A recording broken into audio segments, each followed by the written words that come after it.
নমস্কাৰ দৰ্শকসকল, মই পংকজ কণিকৰ। আপোনালোকে চাই আছে কৃষি জাগৰণ অসম। দৰ্শকসকল, মই আজি উপস্থিত আছোঁহি ধেমাজি জিলাৰ শান্তিপুৰ কোঁৱৰ গাঁৱত দিলীপ লাহনৰ বাৰীত। আৰু এই ভিডিঅ'টোত আমি আপোনালোকক দেখাবলৈ চেষ্টা কৰিম তামোল গছত বা অন্যান্য গছত জালুক আৰু পাণৰ খেতি কৰি কেনেকৈ উপাৰ্জন কৰিব।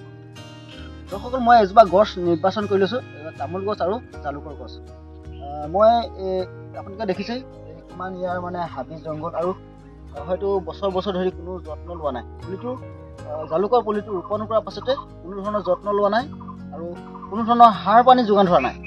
আৰু তেনেকৈ আপোনালোকে দেখিবলৈ পাইছে, তেনেকৈ ইমান ধুনীয়া কেমেৰামেন পংকজ লাহনে আপোনালোকক দেখুৱাব কিদৰে জালুক গছজোপা মানে ইমান সৌন্দৰ্য এতিয়াও ভাল হৈ আছে, স্বাস্থ্য ভাল হৈ আছে, কোনো যত্ন লোৱা নাই, কোনো কষ্ট কৰা নাই। তেওঁলোকে লগোৱাৰ পাছতেই আপোনালোকে দেখিবলৈ পাইছে কোনো যত্ন নোলোৱাকৈ ডাঙৰ হৈছে আৰু 25 বছৰে ইয়াৰ পৰা জালুক লাগি আহিছে। বছৰ বছৰ ধৰি, অকল এদিনেই নহয় বা এবছৰৰ কাৰণেই নহয়, হয়তো এই জালুকজোপা ৰোপণ কৰা আজি 10-15 বছৰ হৈ গ'ল।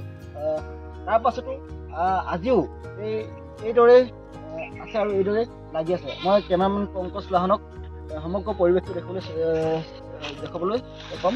এয়া আপোনালোকে দেখিবলৈ পাইছে, এইজোপা তামোল গছ নহয়, এইজোপা অন্য এজোপা গছ, হয়তো এইজোপা কেচেৰু গছ।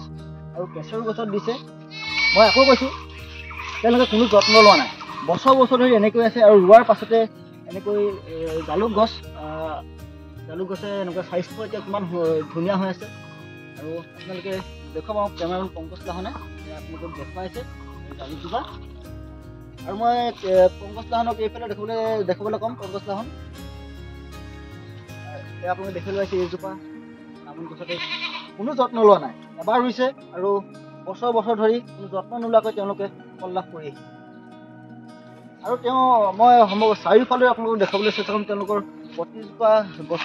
প্ৰতিজোপা গছত নহ'লেও মানে প্ৰায় 100 জোপাৰ ভিতৰত 80 জোপা গছতে আপোনালোকে দেখিবলৈ পাব পাণ লগাইছে আৰু জালুক লগাইছে। এয়া এইফালে আমাৰ পংকজ লাহনে দেখুৱাব আপোনালোকক।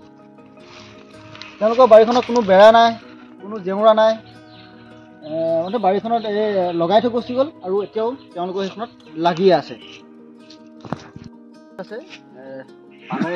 তামোল গছৰ সৈতে পাণ আৰু জালুকৰ খেতি কৰা দিলীপ লাহন, আৰু তেওঁৰ সৈতে আমি কিছু কথা পাতিম।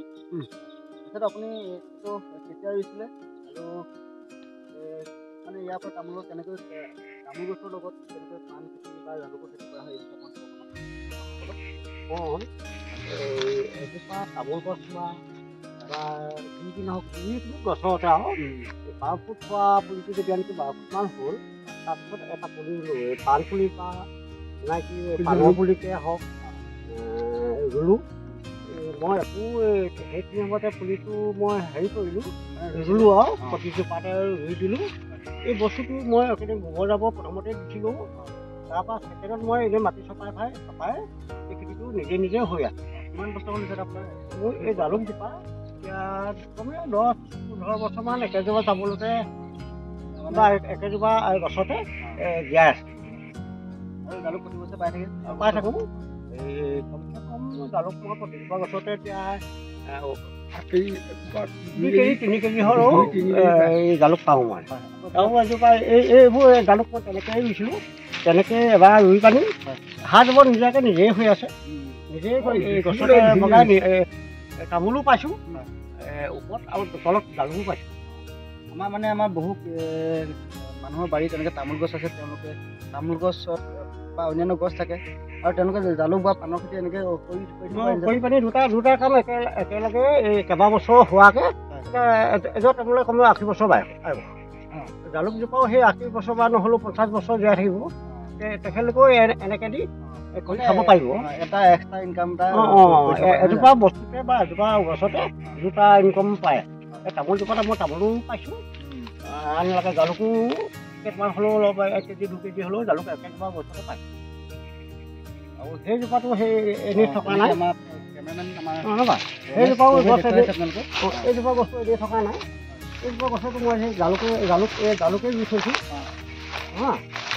প্ৰতিজোপাতে জালুকে দেখি আপোনাৰ পাণ লগাইছে চাগে? পাণো লগাইছোঁ। এই পাণ এতিয়া মই তাত হাঁহ যাব কিবা কিবি একো দিয়া নাই অকল ৰুই পানি মাটি চপা দিলোঁ আৰু তেনেকৈয়ে নিজে নিজে হৈ আছে দেই